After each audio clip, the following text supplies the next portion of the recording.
Here we go. It's me, Gareth Davies, joined once more by the one and only Dan Rafael. You're Dan Rafael 1 now. No one else had that handle on Twitter. No one did. I had to change it. I mean, I had ESPN in my handle for a long time, but no more. Cool. I've been off for a week. We haven't done any chats. I think this is chat number 7. Lucky 7. Lucky 7. About You've still got your Impact Boxing series going well. Yeah, we're having a good time with it. We had an interview. The one that aired this past Friday was Jose Ramirez, the unified 140-pound champion. One of the things he talked about a lot was, assuming all goes well with the eventual match he has with Victor Postol, that he wants that badly to fight Josh Taylor for the undisputed title, which is, you and I have talked about it, Gareth, probably one of the best fights can be made in the sport. And, even Jose looking beyond that, again, no guarantees, but he would like to move up to the welterweight division and challenge Terrence Crawford for the welterweight belt. That's a fight that Top Rank can make, pretty easily, I would think, given that they're both on the same broadcast or same company, and both guys they would be interested in the fight. So, yeah, he was the most recent interview. And coming up this Friday night, we have an interview with Shakur Stevenson, which I'm sure we're going to get to, because Shakur, it was great timing to have him on the show, because he, of course, is going to be in the main event of the first American televised boxing event from the United States since they've sort of freed up the rules and allowed boxing to come back in the state of Nevada. So he headlines the Top Rank card on June 9th. That's next Wednesday, of course, 9 days' time. So Wednesday, or is it I think it's a Tuesday or a Thursday. It's a Wednesday. It's June 9th. It's June the 1st today. So it must be a Tuesday. Yeah. That's sort of thing. Like when these Top Rank events start, most people are used to the fights, the major televised fights on the networks and such taking place on Saturdays, to a little bit of a lesser degree on Fridays. But with ESPN lacking live sports content and Top Rank running these cards in the same place in Vegas, with smaller shows, 4 and 5 fights per card, that type of show, they're just setting up in the MGM. They're going to run a few shows a week, but they're going to basically be running mostly on Tuesdays and Thursdays, at least for the next month or two. So very interesting. Midweek boxing like we haven't had for a long time. Yeah, and obviously, I managed to grab Bob Arum the last time we chatted, and you wrote a long story out of it. I did a few things. He revealed a few things to us that night, impromptu, and I had him on my radio show on Talk Sport a couple of days later, and he was also talking about having had chats with Macau and Australia for Tyson Fury, Deontay Wilder with crowds, because they can still have crowds. I don't see them going there because of the time difference, frankly, because it won't work in this part of the world. It's very complicated because you're dealing with an event that certainly you're going to have money on pay-per-view. Yeah.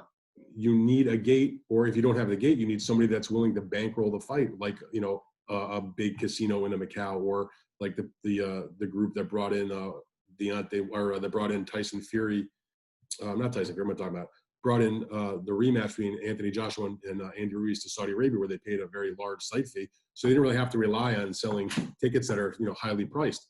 Yeah. That's something that confronts not just boxing, but, I've been paying attention to what's going on in America with the return of Major League Baseball. And one of the things that the team owners and the Players Association have been kind of arguing about is, how are they going to pay the salaries that these players are guaranteed? And they're trying to figure out a formula, because the owners make the point that, yes, of course, we make a lot of money from our television deals, but they're also making the point that so much of their revenue comes on what they earn on the day of a game at the stadium: concession sales, parking, souvenirs, all the ticket sales being the biggest one, but all the things that go into the bottom line. So if you don't have any fans in the stadium, their estimate is they're losing roughly 40% of their revenue for the day of the game. So, everybody's going to have to make adjustments. And, at the end of the day, Tyson Fury, Deontay Wilder, and other fighters that are making, even smaller purses all the way up to these big mega purses, everybody's going to have to come to an adjustment of how they're going to do their business. Well, this is how an entire industry is being affected, how the whole economy is being affected, isn't it? And they've eased the lockdown here. I mean, you've got social chaos at the moment, and obviously lots of things going on in America. I don't want to go too deeply into that because it's a whole nother subject, and a very deep subject indeed. And I don't want us to kind of hit some bumps over that, because we could spend a whole 3 hours discussing that. It's a whole confluence of things. I can just tell you that last night, Sunday night, I was watching TV on my couch, just for one moment I'm going to take here. And I live about 24 miles from the White House in Washington, D.C. I live in Northern Virginia. And I sat there and I watched as protesters, some doing it peacefully, others not, rioters, I consider them not peaceful, they were basically burning Washington, D.C. down, setting fires at places and breaking in and looting. And it's just, it's terrible to see, whether, it's very close to my home like that, or, seeing it in other parts of the country. It's been a very, very difficult time in America the last. Yeah, and also, given what we do in our jobs, you can see that because it's so out of control, there's chaos even for people trying to report on it, where they're being picked on by the police as well, because they're being indiscriminate about it. That's why when we do these videos or we talk boxing, to me, it doesn't mean that we're not thinking about those other things that are going on or paying attention. It's just a diversion for something else to do that might be entertaining or enjoyable, to take the viewers' minds off, and frankly, take our minds off it too. Yeah, I completely agree, Dan. I completely agree. Now, one of the other things Bob said, and I do hope we get this, is that he's talking to both BT Sport and Sky Sports. And I really hope we get those 15 shows over here, because we're still not getting anything until around probably July the 15th in this country. And the Boxing Board of Control have said, even though the government are allowing workouts outside with pro boxers and their trainers and so on and staff, they're encouraging them to do those kind of workouts outside, go on the pads outside, because it's an outside environment. There's still Robert Smith, who's the COVID officer for the Boxing Board of Control, the General Secretary, is saying, even though the government have said elite contact and combat sports, that includes rugby as well and things like that, go back to mixing and go back to contact, he's still not happy about sparring till the middle of June, till they have a proper look at the conditions around it, the protocols. They'll release them at the end of this week, the protocols for sparring. Now, for me, that's fine, because if boxers can spar in the middle of this month and they're coming back in the middle of July, a month of sparring is absolutely fine, or 3 weeks of sparring is adequate time for them to spar, even for high-level fights like Terry Harper and Natasha Jonas for the women's WBC super featherweight title, that's scheduled to be the headline on the first night of action in Eddie Hearn's back garden at Matchroom. And of course, the fourth night of it, a month later, is supposedly Dillian White and Alexander Povetkin, who's going to have to come here and quarantine for 2 weeks. And that last one, of course, a pay-per-view. I don't think Bob is intending to do any of his in terms of pay-per-view, but that will keep us entertained. Yeah. Hope if we get them on our TVs until our stuff starts. There's been a little bit of a difference, I think, in I'm not saying one is right and the other is wrong. If you take a look at the way that Top Rank is approaching the return, and you take a look at the way that Matchroom and Eddie are approaching the return, there's just a little bit of a difference of philosophy. And I don't think either one is right or wrong. Top Rank wants to get back to business. They have a broadcast partner in ESPN that wants live sports on their network. And they have at Top Rank a number of boxers that obviously are very anxious to get back in the ring. They have a willing partner in their broadcaster. They have a willing partner in the MGM brand, which is going to host them over the several weeks, where they're going to set up, in one area and run the shows, a few times a week, 2 times a week at least. So a couple, I think there might be 3. It's going to be the ballroom down by the swimming pool, isn't it? It's in, if you go, well, it's beyond that. It's in that convention area. Yeah. It's a long corridor, isn't it? Down the steps, long corridor, and then exactly. And then up, and then you have a big open area. And so I'm sure one ballroom will be where they have the fights. They'll have another area probably where they can do certain things related to the TV broadcast. There'll be an area where they can serve as the dressing area, and maybe an office where the commission folks will work out of, and everybody can sort of socially distance in that. He's also told me, I don't know if you're aware of this, he's also told me, he did on the show the other day, that on my radio show, that they're going to keep a couple of floors discreet and alone for the boxers and teams, so that they're not mixing with anyone else from the hotel. Because the people... Not that the hotel, even though Vegas opens up on Wednesday, not that I don't think the hotels are going to be completely full at the moment anyway. No, they won't be full, but they are going to have customers that can not only come to gamble, but can also get a room overnight. So yes, they're going to keep them separate. So the folks involved with the boxing event are not going to be mixing with the folks that are there to relax or stay in the hotel or play at the tables. But what I was say though, back to the way that they're approaching the return, the fights that Top Rank have scheduled on paper look like they might be entertaining, fun fights, but they're not necessarily of the highest caliber. They have a lot of world champions, for example, that are not going to be in title fights. Now, people of today's boxing fan, when you hear about a non-title fight, it's like an alien concept to them. I know that, I'm a little bit younger than you, but even when I was a kid, we're talking when I first started watching boxing, say like in the late 70s, early 80s, non-title fights were still a thing. Like people did on a regular basis. I was just writing, matter of fact, I wrote an obituary yesterday about the late Curtis Coates, the former welterweight champion from Dallas, Texas, in the late 1960s, who passed away a couple of days ago. And when I was writing this, and I was just looking, refreshing my thoughts on his record, you take a look at the record and you realize that when he was the welterweight champion, he fought several non-title fights, and he even lost, a non-title fight or had a draw in a non-title fight. So, but he was still the welterweight champ of the world. But the point is, these fights that we're going to see on ESPN that involve some of the championship level fighters like Shakur Stevenson, who's one of the featherweight champions, when he fights on June 9th, he's not defending his title. He's fighting in a fight over the weight, about 130 pounds. And there's nothing wrong with that. And the same thing is going to be the case with some of the other world champions that Top Rank is involved with. Whether I believe that when Andrew Maloney fights, he has one of the junior bantamweight titles. My understanding, at least at the moment, is that that's a non-title fight. When Emmanuel Navarrete, who's one of the 122-pound champions, when he fights in late June in Mexico City in a television studio, he's not necessarily defending his title in that fight either. So we're going to see that. So they're basically bringing fights back, at least on a smaller scale, even with some good names. Eddie is approaching a little bit differently, and I get it. He wants some bigger events. He wants some more pizzazz. He wants it to make a bang. Part of it, I think, is because he needs his American broadcaster, DAZN, to be able to give people a reason to subscribe to see higher level fights. Certainly a Dillian White, Alexander Povetkin, which will come at the end of this run, is of that level. So I'm happy to see top guys in action, even if they're not in the most meaningful fights. And likewise, happy to see, some of the championship level fights that Eddie has been talking about also in action.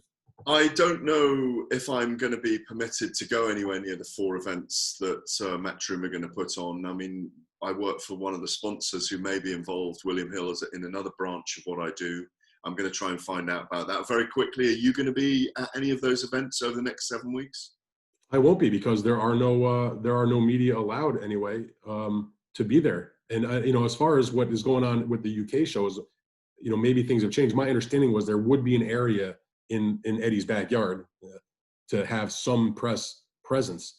In terms of the Nevada shows that Top Rank is going to run, my understanding is there will not be media. Now, I'm assuming, and I've talked to them a little bit about it, that they'll make some of their fighters who are involved available, certainly pre-fight interviews and, potentially some post-fight interviews and that sort of stuff. But I'm not even entirely sure if and I don't know if ESPN has even made this decision yet or if it's 100% done, but my understanding anyway is that the broadcasters themselves, the Joe Tessitore, Timothy Bradley, Andre Ward, who comprise your usual ringside broadcast crew, are not necessarily going to be there either. They may do the broadcast, from a remote location in a satellite, which, that happens often. I mean, when I did boxing events on Epix, for example, a few years ago, we did come ringside for some events, but most of the events that we did, we called from, because they were coming from Europe and we were the American broadcaster, we did them from a studio in New York City and, maybe had one person on site to handle some logistics or interviews. But, you can put on a quality boxing broadcast if necessary from a studio location if you have to. So, they're still trying to work through all that stuff. Yeah. Well, the irony for me is that Eddie Hearn lives about 40 minutes drive from me. It's literally it's about 30 miles. So, and the headquarters are very near from here. I mean, if they are going to allow us in a back room to be there at the events, I would quite like to be at them, because I think it will be historic to be. I agree with that. And it's something we'll never forget.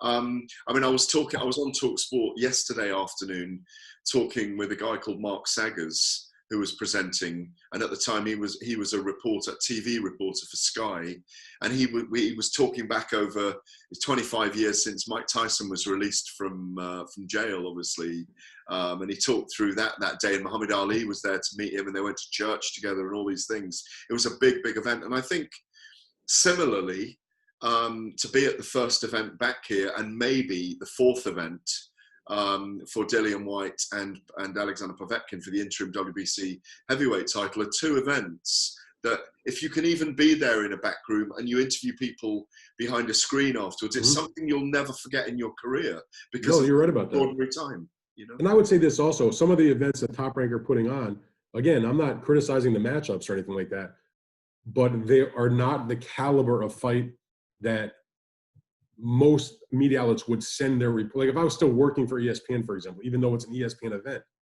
I'm very doubtful that they would send me to cover that kind of fight because it wasn't at that level. Now, maybe the first one, because like you mentioned, the historical nature of it, because of what's been going on, I can see that.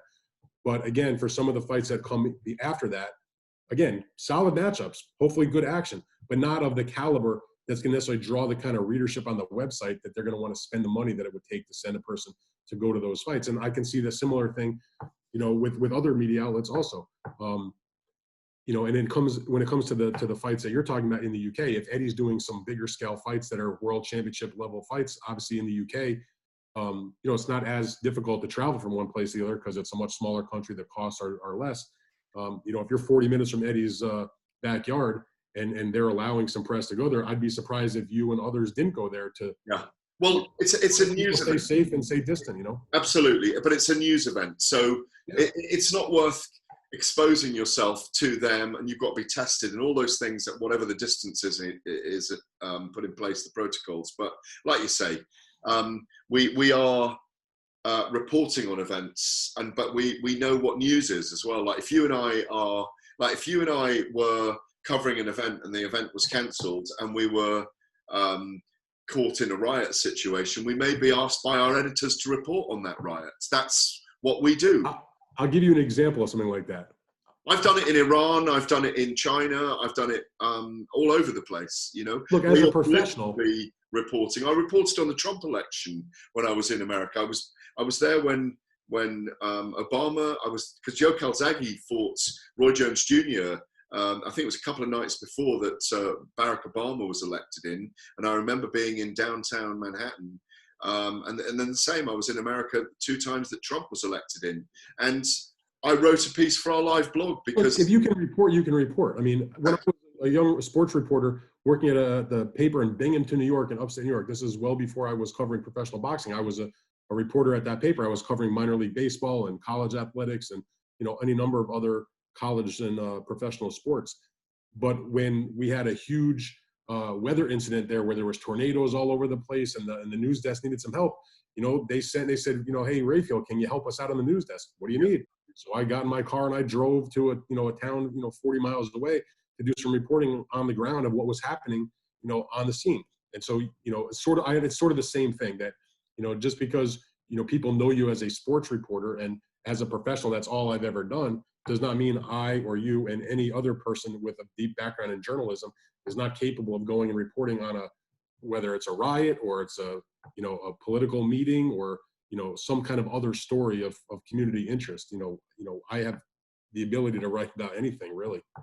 Well, it's a bit like earlier in the pandemic lockdown when I got hold of Vitaly Klitschko. I did that story as the mayor of Kiev. It was just, it fell into my remit, but it was actually a news story more than anything. Yes. It was because you know him from boxing, but what he's doing there in terms of his administration as the mayor had nothing to do with boxing. It just, he's a boxing personality that happens now to be in a highly influential political position. And, that was a great story.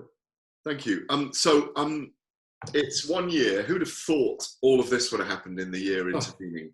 It's 1 year since we were in New York together, a fantastic fight week, when called in at 7 weeks' notice to earn $7 million for fighting Anthony Joshua is a man I dubbed at the time the Billy Bunter of the heavyweight division.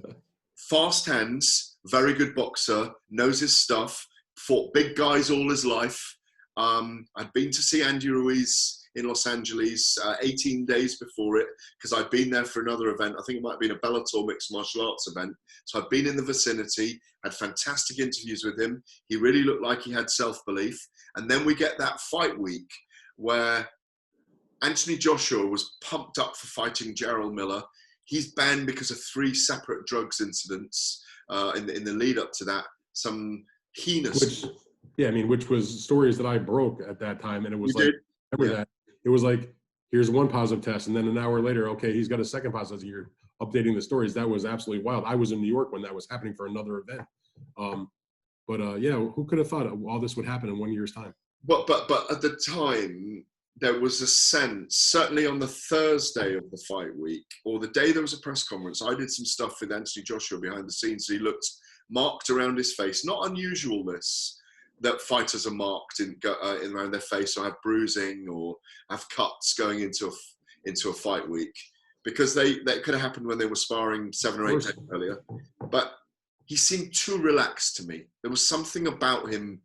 I know it's hindsight now looking back on it, but it was the crowning arrival of Anthony Joshua in America, Madison Square Garden, his DAZN contract. This was the guy that was going to conquer America now. He'd conquered Europe.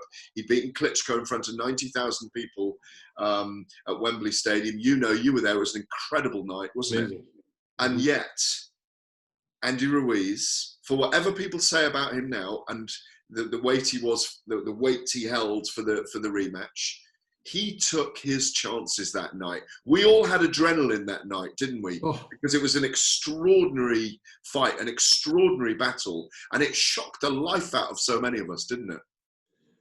I've covered basically I think I figured this out after the fight. Somebody had asked me about this. It was like, in terms of like upsets that you've seen. So I made the point that since 2000, when Lennox Lewis fought Michael Grant at Madison Square Garden. I was there as well, yeah. My first fight that I covered at the Garden. Since that fight, I had covered every single main event in the Madison Square Garden main arena since then, except for 3 fights, because I was at other events.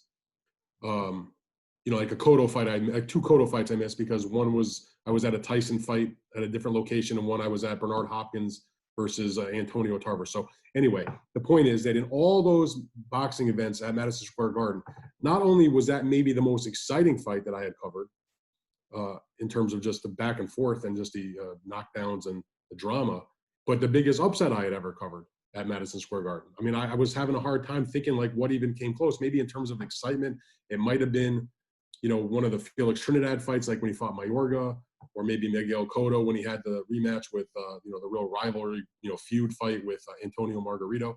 But Joshua and Ruiz put on a terrific fight. It ended with such a shocking outcome. It was like our generation's, like Douglas and Tyson, for example. I don't know if it matches up to that in terms of the magnitude of the upset. Definitely. In recent times, since then anyway, I mean, is there a bigger heavyweight upset that you can think? Dan, let me interrupt you. Bachman and Lewis. Let me interrupt you. I was looking at this the other day because I was looking at my research on Mike Tyson when he got out of prison for this half-an-hour show I did last night on TalkSport with Mark Saggers. Anthony Joshua, in terms of the way his career had gone on and how it was structured, there were similarities with Mike Tyson in many ways, because in terms of being a young boxer, Anthony Joshua had risen very quickly through the ranks, had won 3 of the world titles. People were saying, this guy looks, we didn't necessarily think it, but he looked invincible to a lot of people in the public. Like physically, when they looked at his stature, they couldn't believe that anyone would ever beat him, which is what people do when they don't know the industry. And it all seemed a little bit too easy. And maybe it did to him as well. And in many ways, Mike Tyson had risen so quickly as a 20-year-old winning the world title and just laid waste to everyone before that. Whatever it was, the 19 fights he had in his first year, was it 18? The one difference, of course, is that he was way busier than Joshua. Joshua got way busier in his career where he was only fighting twice a year. But yes, I understand your point. The rise was similar. The rise was similar, But I do think the magnitude of it, the shockwaves, the size of the story was very similar to that night in Tokyo in 1990 compared to Joshua. There was audible, the silence was deafening when he got knocked out, wasn't it?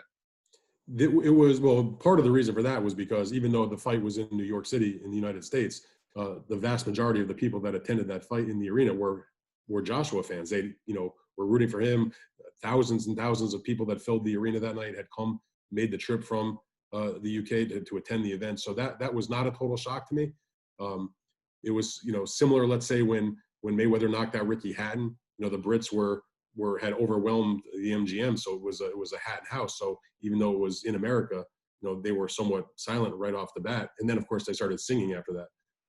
In the case of Joshua and Ruiz, huge shock. I mean, look, it was a terrific fight. I'm glad that I was able to be there. I'll never forget it. I mean, it had everything you could want. I mean, it had a great build-up because of the weirdness of the way that Andy became the opponent on, several weeks' notice.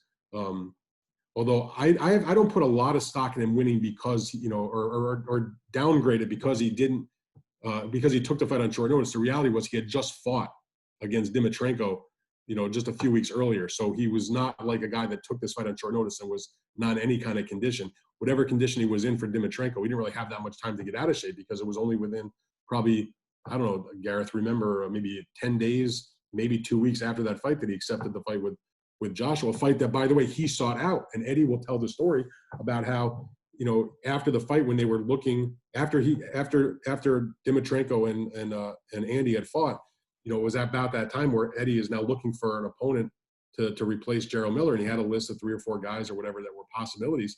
And he was getting messages on Twitter, direct messages from Andy saying, look, I want the fight.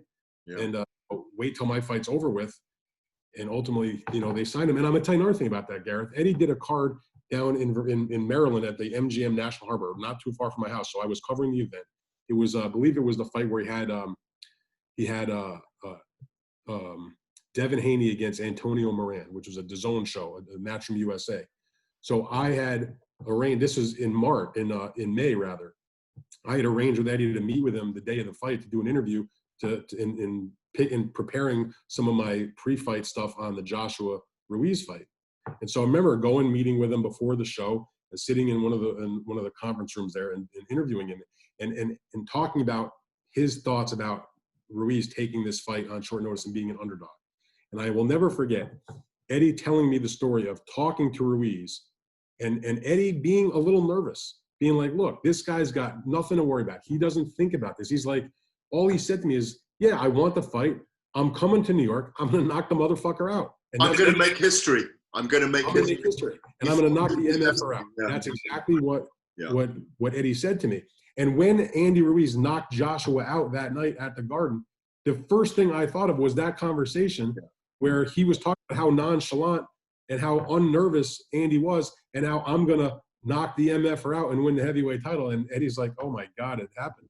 I mean, it goes to show you that. But like you also said, it had, what was brilliant was it had, when you have a heavyweight fight, and I want to give Anthony Joshua some credit here.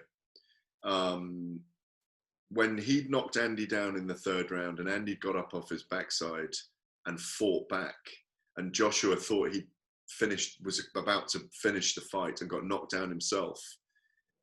And then how patiently Andy Ruiz dismantled him and waited to exchange with Joshua. And Joshua's, I don't care, I know he didn't know where he was by the 7th round, and he'll tell you that it was that shot to the temple in the 3rd round. But what I want to give him praise for, Dan, and not a lot of people are giving him. People said he swallowed and all of this kind of stuff. He fought. I've watched the fight back. He fought his heart out to try and get back to Andy Ruiz in that fight and try and finish it. He's not a quitter. He's not a quitter. I totally agree. I never gave him grief. I never bought into the notion that he quit or, he, as the Brits like to say, that he bottled it. That's bullshit. I mean, Andy Ruiz, you got to give him credit for getting the win, but you got to also give Joshua credit for getting to the 7th round and making it a fight. Because what people forget, they think that he got overwhelmed. If you look at the scorecards, whether it was the official cards or how, ringside people had it, media members, people watching, it was still up in the air. It was still a competitive fight. It was like most guys had either 1 or 2 points one way or the other. It wasn't like from round 3 on that Andy Ruiz completely dominated or blew him away. On the cards, it was still a winnable fight. And the other thing you got to give Joshua credit for, putting aside whatever lack of training camp or seriousness that Ruiz took the rematch, Anthony Joshua came to that rematch and fought the perfect fight. Rob McCracken, who got a lot of grief, and people said he dumped the trainer. I was like, you're crazy. It wasn't McCracken that went out there and got nailed with the shot. They put together a perfect game plan. He went out there, he executed to a T, and fought, I thought, a brilliant fight in the rematch, and he won going away. I completely agree. I completely agree. And that night I watched it with Frank Bruno on one side of me and Shannon Briggs on the other. I wasn't able to travel at the time because I'd had a heart procedure, and I hosted an event in London, a very big sports bar, and we had Tony Sims there, who was coaching Anthony Joshua before, Darren Barker and others, Connor Ben, he now coaches, of course, and many others. Ben Davison was there, and I was doing a commentary with Frank and Shannon, Frank Bruno and Shannon Briggs, either side of me, and they were screaming at him in the end, don't change anything here, keep to the game plan. And they were both mightily impressed with him. Like you say, he showed us in the rematch, because there's a lot of pressure on him, that he can compose himself, stick to a game plan, and show that he can adapt. And there were moments of vulnerabilities. Anthony Joshua is still a baby in the heavyweight division, so in some ways. He's going to improve over the next 5 years. He may lose 3 and win 8. Do you know what I mean? We don't know. I think he will end with a record of maybe 32-6 or 32-5. He'll make hundreds of millions of dollars, right? Exactly. He's a very exciting fighter, and it almost makes him really exciting that he finishes people easily, but he's got a slightly vulnerable chin when he lets himself go in the exchange. One of the reasons why what happened in the first fight, one of the reasons that it will not resonate as much as what happened with Tyson and Douglas, partly because boxing's not as big now as it was then. But one of the reasons it won't resonate as much is because Tyson never got an opportunity to fight Buster Douglas in a rematch. Andy Ruiz took that absolute shocking night, and 6 months later, toyed with Andy Ruiz in the rematch and regained the title. And so people will now, yes, they'll remember as the first fight as a big upset, but it would be more of an aberration because in the rematch, it was completely the opposite and he won handily. And so, in the long scheme of Joshua's career, yes, it will always be remembered as a huge upset, but it's going to be a blip on the radar because of how good he looked following up. In the case of Douglas and Tyson, because there was never a rematch, all we have to go on is what happened in the first fight. But the irony, of course, is that when Buster Douglas fought Evander Holyfield next, he was about 42 pounds heavier, which was what Andy was when he fought Anthony Joshua the second time. Because both men, I think he got $26 million, didn't he? Buster Douglas for the second fight, and the same for Andy. There's talk of him maybe earned $23 million this time or something dollars. He got a lot more money, and he had a lot more weight on, and he was much more out of shape and didn't take it seriously. Buster Douglas was the same thing. And I didn't cover Buster Douglas and Evander Holyfield. That was before my time. But I've talked to different guys I've known through the years who were on the boxing beat who talked about when Buster weighed in for that fight and saw how out of shape he was and had been hearing things all during the training camp. But when they saw it on the scale, that, people went running to the sports book to get their money down, so that before the odds could change dramatically. It's funny because I was in New York. I was in Los Angeles, and I went to see Andy in training camp before the second fight with, because I went to see KSI and Logan Paul, Devin Haney, and Billy Joe Saunders a week before my operation. And I went to visit Andy at Legends in Los Angeles. And I've got to say, Manny Robles really covered for him. And it upset me afterwards that he dumped Manny Robles, Andy Ruiz, because he couldn't get him to stay in the gym. But Manny really, what trainers are like, very loyal. He didn't tell us he wasn't, well, maybe he was turning up, but he wasn't taking it seriously enough with his diet. And he was turning up, but, he just enjoyed his moment. He'd been to see the Mexican president, all those things. But look, let me cut that short. We know Joshua's back on track now. We've got a really good question, right? Just to end today. Really good question from David Cushing, which is this then. And it was in answer to you putting out your tweet asking people for questions. David Cushing, ABC David Cushing says, question for both of you. And you answer this first. When you cover a fight live from ringside, how often do you watch the broadcast when you get home to see what the TV audience saw and see how the commentators called the fight? Thanks, guys, and be well. I would say almost every time that I come back from a fight, I watch it back on TV. Not necessarily the entire fight, frankly. It depends on how good of a fight it was. But very often I will at least go through large parts of the broadcast of the fight to see, how it looked on TV. By that time, I kind of know how it was scored by the TV people, because either you've seen it on Twitter, or I talk to the broadcasters who I'm friendly with, and they'll tell me, and we'll talk about how we had the fight, or, people will, you'll hear it from the people in the press conference and that sort of stuff. But you want to see for yourself. And the reality is, fights do look different a lot of times on when you watch them back on TV than you watch them in person. Not all fights. Some fights, no matter if you're watching on TV or you're watching at ringside, you're watching on the moon, they're going to look the same. I don't care if you're watching Anthony Joshua and Andy Ruiz, the rematch, wherever you're watching it. Andy Ruiz did not win very many rounds in that fight, and Joshua dominated, was deserving of the decision in the rematch. Some are, a different matter. But yes, I do go back and I look at the broadcast, partly because I'm also a collector of fights, so I'm always like burning them to DVDs and that sort of stuff. But yes, I definitely make a habit to go back and rewatch when I come home from an event. I'm very similar to that. Sometimes, and you have been in the past and are sometimes, I'm actually involved in the broadcast for radio. So I know what I've watched, and I know what Glenn McCrory has said, or John Rawlings been saying, because I've been asked to comment every 2 or 3 rounds myself. And when you're doing a broadcast, you're very focused on it. Then when you write for the paper the following day, I write my online piece straight away after that, and that's my immediate reaction. Then we deal with the news, and people tell us what they've been seeing as well, or what they felt, or what the game plan was, and then we write for the next day. Mm-hmm. I don't watch all of them back. I don't have enough time because I'm traveling. It depends on my travel, because if I'm traveling back after a Vegas event, I don't get home till Monday morning, and I'm traveling on the Sunday, and I've been working up to that point. Monday, I might have a little bit of a break, and I actually need a break. And then we're into another fight week sometimes, or I'm going somewhere else. I was just going to say that. And one of the things I have done in lockdown is go back over a few reports I've done and watch a few fights. But there are 2 fights when David asked this question that really sprang to mind. Okay. Because I was so shocked by the judging. And this is a good one for us as well, because we really disagree on the outcome. Before you say that, let me just say one more thing about that. When I say I rewatch the fight, I don't usually rescore the fight. Right.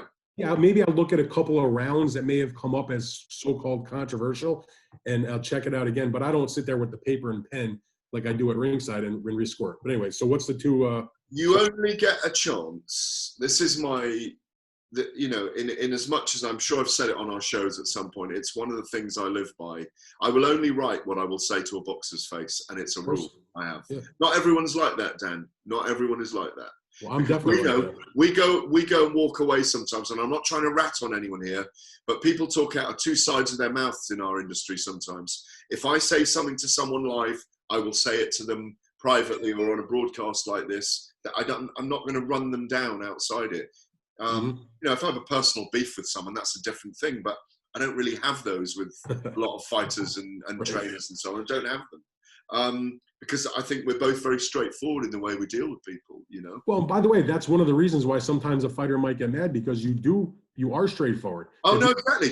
You don't just kiss their ass. And we're not, but it's not, I've kind of talked about this before with other people, that when you get to know people over a period of time, and when they stop fighting then, or they stop being professional boxers, you do genuinely build up a body of time and a body of work with that person. You look back on those fights with them and you question their tactics.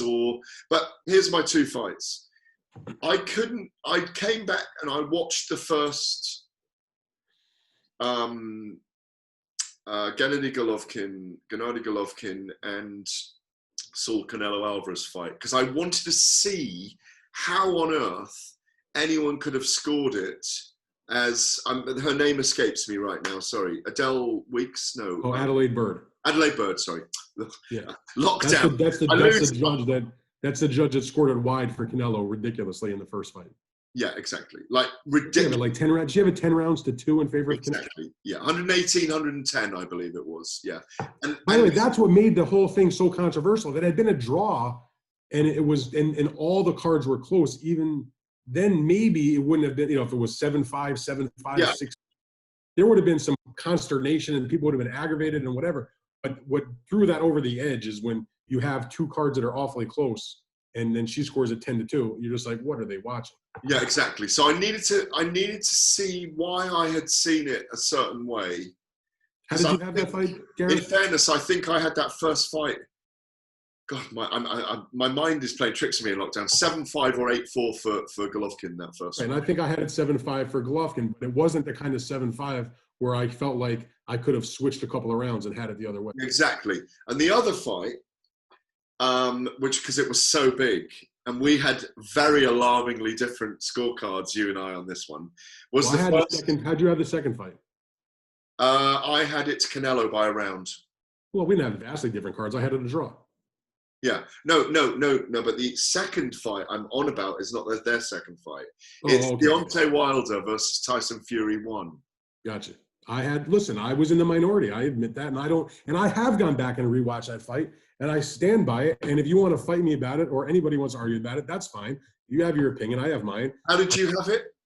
I had the fight for Deontay Wilder by 4 rounds. Not that many rounds. No, I had it closer than that. I don't remember my exact card, my score. I'd have to go back and look it up. But the point was, I had Wilder winning a close fight on that particular fight. Yeah. And things can get a little screwy. And I actually had this conversation with, before the rematch between Wilder and Fury, I did sort of like the oral history of the 12th round. And I talked to the fighters and both trainers and to Jack Reese, who was the referee. Very good piece, that. It was a very good piece, Dan. Jack Reese was brilliant on that last round as well. Jack was tremendous. So I talked to a lot of people as I was writing that piece about the fight. And I think it was Jack who I discussed this with. It wasn't quotes that were in the story, but just a private conversation between Jack and myself. Not like off the record or anything, but just him and I having that conversation. My reason for having Deontay winning the first fight with Tyson Fury comes down to, and not just me, but anybody that would think that he won the fight, Wilder. And I'm not the only one. There was other people there that had it in favor of Wilder. Fewer than had it for Tyson, obviously. It comes down to the first 4 rounds. That depends on how you score those early rounds, because after that, it sort of seemed, it was fairly clear that Fury was winning those rounds much more clearly in terms of the way he boxed. And obviously the knockdown rounds were in favor of Deontay. And then the first 4 rounds are where it swung. So I felt like Deontay was landing better shots. I've gone back and watched it 1,000 times. I had the first 4 rounds. I think I had a 3-1 in favor of Wilder. And I don't think that's out of line. Other people are telling me, what are you, crazy? I had it 4-0 for Fury. If you have it 4-0 for Fury, of course you're going to have him winning the fight. If you got a 3-1 for Wilder, you're going to probably have Wilder winning by a round or 2. So, that's the reason for the controversy. It's the first 4 rounds. Go back and watch those rounds closely. How do you score the first rounds? If you like the guy that's according to you. That's actually throwing and landing shots. That's according to you. And the thing. No, but other people I spoke to, they agree that those were the rounds that it was close, that it was either way. There are Britons who had it a draw even. So it's not like there was an American bias for Wilder, which people were saying at the time. For me. Which is ridiculous, because I've never shown a bias towards, I have never cared if you're a British fighter, American fighter, a Mexican fighter. I score it how I see it, whether it's a guy I like, I don't like, whatever. I'd rather have the right scorecard than have the popular opinion. Yeah. Well, I think, again, I'd have to look back, but I clearly had it for Fury by at least 2 rounds. Yeah. Do you remember how you scored the first 4 rounds? Well, I'd have to go back and have a look, but I would guarantee you that that's where. I think I probably had Fury 4 up. Well, if you had Fury 4 up, or 3-1 up, or 3-1 up, maybe. I'll have to go and look. I didn't know this question, so I'd have to go back and look. Yeah. But my opinion was that if you're gonna give rounds to Wilder, he did more, landed more, looked better in those first few rounds than Fury did before Fury, in my mind, really got on track and started to do some more work. To underline this, and it's a great question from David, because sometimes I didn't have any difference when I watched it back. I still had it for Fury, but sometimes, occasionally, I can't think when exactly, but you do, when you've had it clearly for someone and you want to, it's basically checking yourself a little bit. you see a different fight on TV to what you see live anyway. We're under a lot of pressure when we're working. We've got people around us, there's noise, we've got one angle we watch from, but we can only, over a period of time, a long period of time and a big body of work, show that we are consistent. And that's all we can hope to do. Do you know what I mean? Absolutely. Yeah, but just occasionally when I've been completely mystified by a score, I'll go back and watch. And sometimes I never understand it, how, even when I watch it back, how they got to that score. And that's just the nature of boxing. The 10-point must system is imperfect. It is subjective. And I don't think we'll ever find a better way. I don't want it done on punch stats, because punch stats don't tell you everything. You can watch, I think I mentioned this on another show that we did on here. You can watch an incredibly razor-tight fight, and it can be 120 to 108 on all three judges' cards. That is possible. That is absolutely possible. The other thing about it is this. There are just differences of opinion. I have always consistently scored for the aggressor, the guy that lands the harder punches. In other words, if you land 10 punches in the round and they're not anything too damaging, but the other guy doesn't land nearly as many, might land one great punch and it does some real damage, you score for the guy that landed more shots, or you score for the guy that landed the one shot that did the damage. My style, my philosophy is, most of the time, I'm gonna score for the guy that did the damage. That's how I learn to score fights, is who's doing the damage. And sometimes it's too close to call. And there's fights. Part of the beauty of the sport, by the way, Gareth, is that there are arguments about decisions. I kind of like. Let's save it for another show. We'll do judging decisions on a whole another show doing this. Listen, we've gone too long. I don't like going an hour. I think that's too long. It's always an absolute pleasure to speak to you. There was no doubt about the second Fury-Wilder fight, of course. Fury came out as if he was in the 13th round wanting to beat up Deontay Wilder and did the business. Dan, I'd love to do this again in a couple of days' time. Absolutely, sir. Yeah, it's always brilliant to catch up with you. Anyone watching this, post us a load of questions underneath the YouTube video as well. And it's brilliant that you all like it so much, and your comments. Just pose us some more questions that have occurred to you from Dan and my chats on here. Dan, what's for dinner? Not a clue. You know me. It's too early in the day. My wife and kid are out front in front of the yard. I have no idea what the plan is. Okay, well, we'll wait till next time then. Listen, stay well. It's lovely to see you. I appreciate it, Gareth. You too, my man. Be well. Cheers, man.